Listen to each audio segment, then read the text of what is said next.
हर हर महादेव। नमस्कार दोस्तों, जय माता दी, जय भोलेनाथ। स्वागत है आप सभी का हमारे YouTube चैनल में। दोस्तों, आज की इस वीडियो में आपको बहुत ही महत्वपूर्ण जानकारी मैं देने वाली हूँ, जिन जानकारियों को जानकर दोस्तों आप अपनी जिंदगी में खुशियों के पल ला सकते हैं। जी हाँ दोस्तों, आपने सही सुना। इस सावन में दोस्तों कितने सोमवार हैं, हर एक सोमवार को आपको क्या क्या उपाय करने हैं, वह दोस्तों कौन कौन से कार्य करने हैं। सावन के समापन के दिन दोस्तों वह अद्भुत आपको कौन से कार्य करने हैं। साथ ही दोस्तों रक्षाबंधन कब है, सावन में आप व्रत का पालन कैसे करें, व्रत में आपको कौन सी चीजें इन दिनों नहीं खानी है, ये सभी जानकारियाँ दोस्तों आज के इस वीडियो में आप जान लीजिए। दोस्तों कहीं देरी ना हो जाए। दोस्तों सावन की महीना शिव भक्तों के लिए सौगात लेकर आता है, क्योंकि यही वह महीना है जिसे दोस्तों प्यार का महीना कहते हैं। शिव भक्त बड़े जोर शोर से सावन की इस महीने का बड़ी बेसब्री से दोस्तों इंतजार करते हैं। सावन में भगवान शिव धरती पे आकर अपने हर एक भक्त के घर में वास करते हैं। सच्ची भक्ति करने से घर में धन धान्य भर देते हैं। सावन का हर एक दिन शुभ माना जाता है, हर एक दिन पवित्र होता है, हर एक दिन भगवान शिव की पूजा की जाती है। लेकिन दोस्तों सोमवार के व्रत की बात तो कुछ और ही होती है। दोस्तों सावन के बारे में हर एक बात बताने से पहले आपसे दोस्तों हाथ जोड़ के रिक्वेस्ट करती हूँ कि वीडियो को लाइक जरूर कीजिएगा, दोस्तों को शेयर कर दीजिएगा, साथ ही दोस्तों कमेंट बॉक्स में भोलेनाथ का जयकारा जरूर लगा दीजिएगा। आपको यह भी बताएंगे दोस्तों सावन के इस पवित्र महीने में कितने सोमवार पड़ेंगे और आपको दोस्तों कितने व्रत रखने हैं। दोस्तों सावन का महीना 4 जुलाई से प्रारंभ है और इस समय ही सबसे शुभ योग बन रहा है। यह दिन साक्षात मंगलकारी है। इस दिन दोस्तों आप भगवान शिव की आराधना अवश्य करें। 4 जुलाई को शुरू हो रहे सावन के महीने में इस बार दोस्तों शिव जी की अधिक कृपा बरसेगी, क्योंकि इस बार कुल 8 सावन सोमवार के व्रत हैं। 4 सावन सोमवार व्रत और 4 सावन अधिक मांस व्रत। इस बार दोस्तों मल मांस पुरुषोत्तम मांस दोस्तों होने की वजह से 4 नहीं बल्कि 8 सोमवार के व्रत किए जाएंगे। दोस्तों पहले सोमवार का व्रत 10 जुलाई को, दूसरे सोमवार का व्रत 17 जुलाई को, तीसरे सोमवार का व्रत 24 जुलाई को, चौथे सोमवार का व्रत 31 जुलाई को, 5वां व्रत 7 अगस्त को, छठे सोमवार 14 अगस्त को, 7वें सोमवार का व्रत 21 अगस्त को और 8वें सोमवार का व्रत 28 अगस्त को रखा जाएगा। ऐसे में दोस्तों यह सावन पूरे 2 महीने रहने वाला है, यानी कि दोस्तों पूरे 58 दिन, ना ही कम ना ही ज्यादा। भगवान भोलेनाथ आपके घर में स्थायी रूप से वास करने वाले हैं, तो ऐसे में दिल खोल के भगवान की उपासना और भक्ति में लग जाए, क्योंकि दोस्तों यह शुभ सहयोग 19 वर्षों बाद बन रहा है। सावन का पहला सोमवार इस राशि वालों के लिए बहुत ही ज्यादा शुभ रहने वाला है, जो दोस्तों 10 जुलाई को पड़ने जा रहा है। इन दिनों दोस्तों आप अपने मन की सारी इच्छाएं ईश्वर के समक्ष प्रकट कर दे। साथ ही दोस्तों इस दिन आप व्रत जरूर रखें। भगवान भोलेनाथ आपकी सभी मनोकामनाएं अवश्य पूर्ण करेंगे। साथ ही सावन की समाप्ति होगी 31 अगस्त को। दोस्तों सावन की समाप्ति होने से एक दिन पहले रक्षाबंधन का पर्व मनाया जाएगा। तो दोस्तों ऐसे में अब जान लेते हैं कि सावन के इस पवित्र महीने में आपको कौन सी ऐसी गलती नहीं करनी चाहिए, जिससे कि शिव जी आपसे नाराज ना हो। और सावन व्रत में यह फल तो कभी खाना ही नहीं तो भगवान भोलेनाथ आपसे क्रोधित हो सकते हैं, आपका व्रत टूट सकता है। आइए जानते हैं कुछ ऐसी सावधानियां जिसे भूल कर भी नहीं करना चाहिए। नंबर 1, शास्त्रों में इसे बताया गया है व्रतधारी को उधार मांगकर फल वगैरह नहीं खाना चाहिए, इससे पाप लगता है और व्रत अधूरा रह जाता है। सोमवार का व्रत हो या कोई और व्रत हो, पड़ोसियों से मांगकर कभी फल वगैरह नहीं खाना चाहिए और ना ही दोस्तों उधारी मांगकर कुछ लेना चाहिए। व्रत में उधार मांग के खाया हुआ व्रत झूठा कहलाता है। ईश्वर के शरण में आते ही व्यक्ति को झूठ नहीं बोलना चाहिए।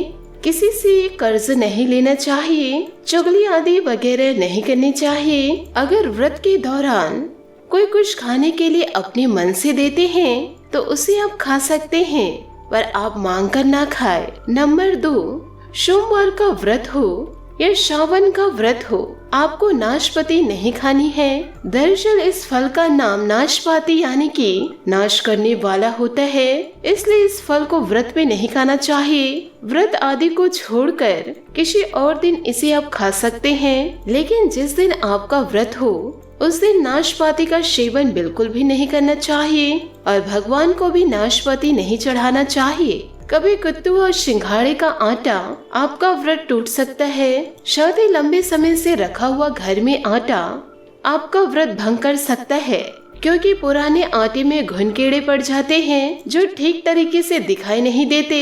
ऐसा आटा खाने से दरअसल आप मांस का सेवन करते हैं और व्रत में कीड़े खाना घोर पाप के श्रेणी में आते हैं। इससे आपका व्रत भंग हो जाएगा।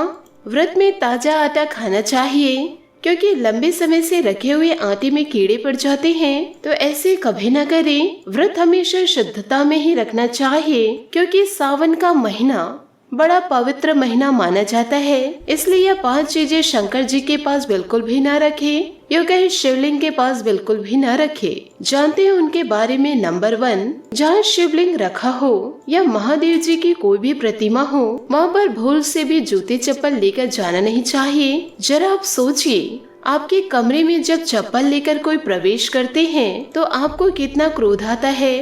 तो इसी कारण आपसे महादेव जी भी नाराज हो जाएंगे और आपको मिलने वाला फल दोस्तों नष्ट हो जाएगा। ऐसे में दोस्तों मंदिर में नंगे पांव ही प्रवेश करें, क्योंकि चमड़े की चप्पल हमेशा अशुद्ध रहती है।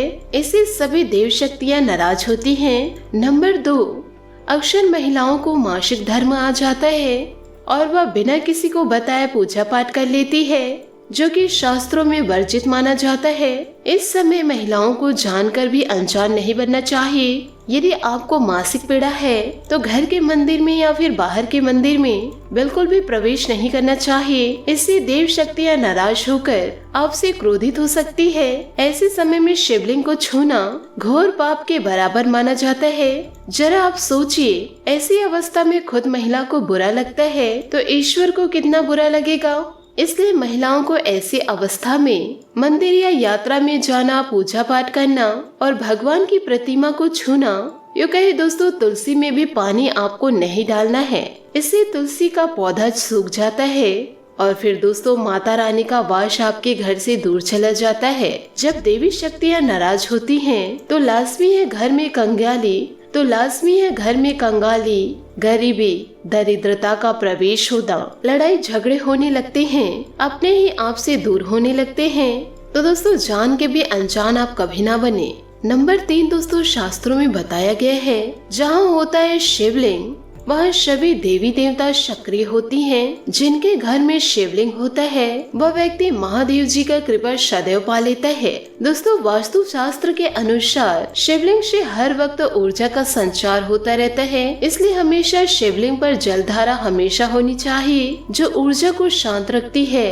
कुछ लोग तो अपने घर में शिवलिंग तो रख लेते हैं, लेकिन वे कभी हफ्ते में एक बार जल चढ़ाते हैं, जो कि बिल्कुल भी अच्छा नहीं माना जाता। यदि आप जल नहीं चढ़ा सकते तो आप अपने घर में कभी शिवलिंग स्थापित ना करें, क्योंकि दोस्तों ऐसा गरुड़ पुराण में बताया गया है। इससे उल्टा घर में विनाश होता है। नंबर 4, शास्त्रों में बताया गया है कि तुलसी और महादेव जी का बैर माना गया है, इसीलिए तुलसी में शिवलिंग और गणेश की प्रतिमा नहीं रखी जाती। कई लोग जाने अनजाने में शिवलिंग को तुलसी में रख देते हैं, जिससे घर में परेशानी आना शुरू हो जाती है। इससे सारी महाशक्तियाँ क्रोधित हो जाती है। तो शिवलिंग पर तुलसी पत्र भी नहीं चढ़ानी चाहिए। तुलसी और शिवलिंग में दूरी होनी चाहिए। नंबर 5, घर का मंदिर हो या बाहर का मंदिर हो, किसी भी मंदिर में ऐसे व्यक्ति को प्रवेश नहीं होना चाहिए जो दोस्तों संभोग किया हो या उसने मांस खाया हो यदि आप शारीरिक रूप से गंदे हैं तो मंदिर के आसपास भी नहीं जाना चाहिए। घर पर बने मंदिर पर कोई कपड़े डाल देना चाहिए। जरा आप ही सोचिए,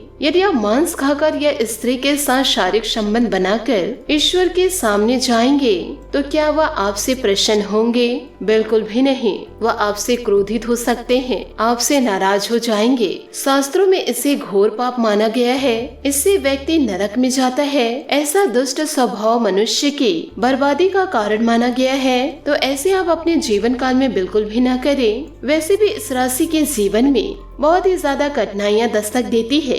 तो दोस्तों और भी आप अपनी परेशानियों को बढ़ाए ना, इन सभी बातों को अपने जीवन में जरूर उतारे। ईश्वर के सामने हमेशा नहा धोकर मन पवित्र लेकर ही जाना चाहिए। इससे सभी शक्तियां आपसे प्रसन्न रहती हैं। दोस्तों सावन के महीने में शिवलिंग पर ऐसे बेलपत्र कभी न चढ़ाए। उसे दोस्तों बहुत ही ज्यादा अशुभ माना जाता है। पौराणिक मान्यताओं के अनुसार बेलपत्र चढ़ाने से शिव जी का मस्तक शीतल रहता है। बेलपत्र से शिवलिंग की पूजा करने से दरिद्रता दूर होती है, व्यक्ति सौभाग्यशाली बनता है। इससे हनुमान जी भी प्रसन्न हो जाते हैं क्योंकि वे शिव के ही अवतार हैं। इस बात को दोस्तों शायद ही कोई जानता हो।